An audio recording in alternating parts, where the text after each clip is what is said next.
ආයිබෝවන් මගේ YouTube channel එකට සාදරයෙන් පිළිගන්නවා. ඔන්න අදත් වෙනද වගේම රසවත් වීඩියෝ එකක් අරගෙන ආවා. මම අද හදන්න යන්නේ රසවත් ගුණදායී කැඳේ එකක් හදාගන්න විදිහ. මම ඒ සඳහා ගත්ත මෙතන කොහිල කැඳේ එකක් තමයි හදාගන්න යන්නේ. හොඳට පොතු අයින් කරලා මේ විදිහට සුද්ධ කරලා පොඩියට කපා ගත්තා. කොටා ගන්න පහසු වෙන්න. ඒකට මම ගොටු කොලත් එකතු කරගන්නවා. රතු ලුණු ටිකක් වැඩිපුර ගත්තා. ඉඟුරු කෑල්ලක්, සුදු ලුණු බික් 2-3ක් විතර කපලා ගත්තා. රස අනුව ලුණු ඕනේ වෙනවා. මිටි කිරි ගත්තා. මෙතන මම ගත්තා මේ හීනටි හාල් තමයි මම කැඳේකට එකතු කරගන්නේ. ඔයාලට කැමති හාල් එකක් එකතු කරගන්න පුළුවන්. කැඳ හදාගන්න රතු කැකුළු හාල් වගේ එකතු කරගන්න පුළුවන්. මේ දේවල් තමයි අවශ්‍ය වෙන්නේ. කොහෙල කියන්නේ ගොඩාක් ගුණදායී මේ එළවලුවක්. ඒ වගේම මේ ගොඩාක් අල්සර්ස් රෝගීන්ට, මලබද්ධයේ තියෙන රෝගීන්ට ගොඩාක් ගුණදායකයි කියලා මේ මම අහලා තියෙනවා. ඒ වගේම මේ අල්සර්ස් තියෙන රෝගීන්ට මේ කැඳේ එක මාසයක් විතර එක දිගට බොන්න පුළුවන් නම් ගොඩාක් ඒ රෝගී තත්ත්වේ සුව කරගන්න පුළුවන් හැකියාවක් තියෙනවා කියලාත් මම අහලා තියෙනවා. ඉතින් මේකට මේ විදිහටම හදා ගන්න ඕනේ මේ ගොටු කොලත් එකතු කරගෙන. එතකොට මේ රෝගී තත්ත්වය ගොඩාක් සුව කරගන්න පුළුවන් කියලා මම අහලා තියෙනවා. ඉතින් මේ විදිහට තමයි කැඳේ එක හදාගන්නේ.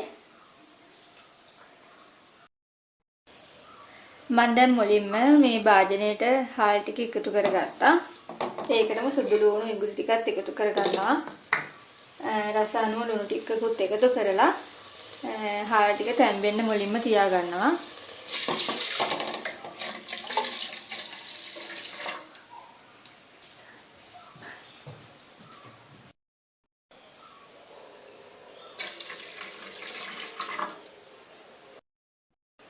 දැන් පියනකින් වහලා මේ බත් එක උයා ගන්නවා.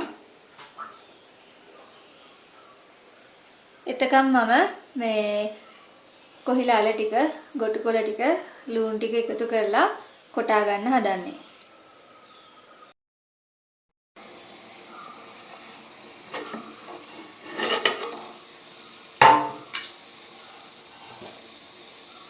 දැන් නම් බත් ටික තැම්බිලා තියෙන්නේ.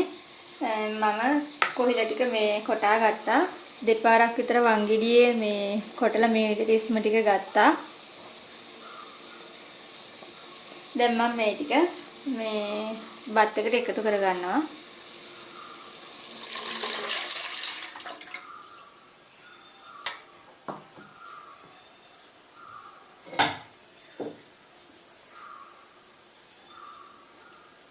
ඒකටම පොල් කිරි ටිකකුත් එකතු කරගන්නවා.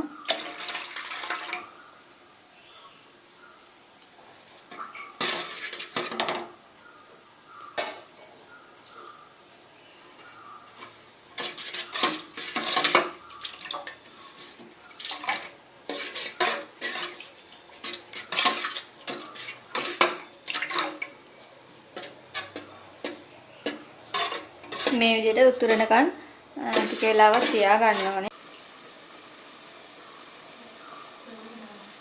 රස අනුව ලුණු ටිකක් මේ එකතු කර ගන්න ඕනේ.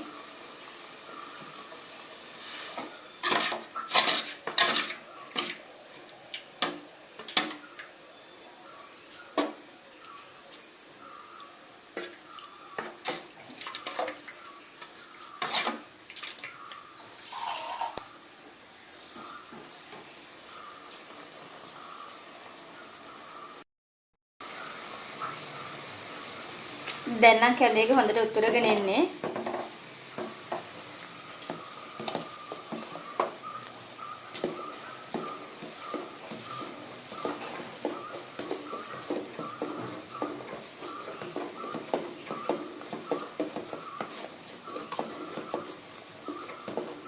මම දැන් ලිප ඕෆ් කරගන්නවා.